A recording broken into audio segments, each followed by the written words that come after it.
ഭിക്ഷയാചിക്കുന്നയാളെ കാണുമ്പോൾ നമ്മുടെയൊക്കെ മനസ്സിൽ ആദ്യം തോന്നുക ഒരു നേരത്തെ ഭക്ഷണം കഴിക്കാൻ പോലും വകയില്ലാത്ത, നല്ലൊരു വസ്ത്രമോ വീടോ ഒന്നുമില്ലാത്ത ഒരാളാണ് ഇയാളെന്നായിരിക്കും. എന്നാൽ മുംബൈയിൽ നിന്നുള്ള ഭരത് ജെയിൻ എന്നയാൾ ഈ സങ്കല്പങ്ങളെയൊക്കെ മാറ്റിമറിക്കും. ഒരുപക്ഷെ ലോകത്തിലെ ഏറ്റവും ധനികനായ യാചകനായിരിക്കാം ഭരത് ജെയിൻ.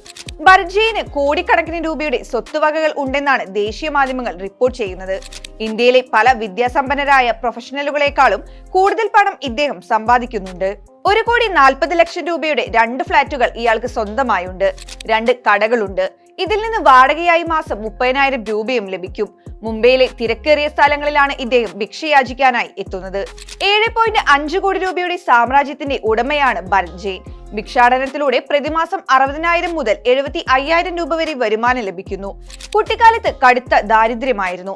അതിനാൽ തന്നെ വിദ്യാഭ്യാസം നേടാൻ കഴിഞ്ഞില്ല. എന്നാൽ മനക്കരുത്ത് കൊണ്ട് അദ്ദേഹം എല്ലാം നേടിയെടുത്തു. 40 വർഷത്തിലേറെയായി ഭരത് ജെയിൻ ഭിക്ഷാടനം നടത്തി വരുന്നു. സാധാരണയായി ഒരു ദിവസം 10 മുതൽ 12 മണിക്കൂർ വരെ ഇടവേളകളില്ലാതെ ജെയിൻ ജോലി ചെയ്യുന്നുണ്ട്. പ്രതിദിനം 2,000 രൂപയിലധികമാണ് വരുമാനം. കോടികൾ സമ്പാദിച്ചിട്ടും ഭരത് ജെയിൻ ഭിക്ഷാടനം തുടരുന്നതിൽ കുടുംബത്തിൽ ചിലർക്ക് വിയോജിപ്പുണ്ട്. ഒരു യാചകന്റെ വേഷമാണ് തനിക്കുള്ളതെങ്കിലും കുടുംബത്തിലെ മറ്റ് അംഗങ്ങൾക്ക് എല്ലാ ജീവിത സൗകര്യങ്ങളും ഉറപ്പാക്കുന്നുണ്ട് ഇയാൾ. കോൺവെന്റ് സ്കൂളിൽ പഠിച്ച അദ്ദേഹത്തിന്റെ മക്കളാണ് കുടുംബത്തിന്റെ ബിസിനസ് നോക്കി നടത്തുന്നത്.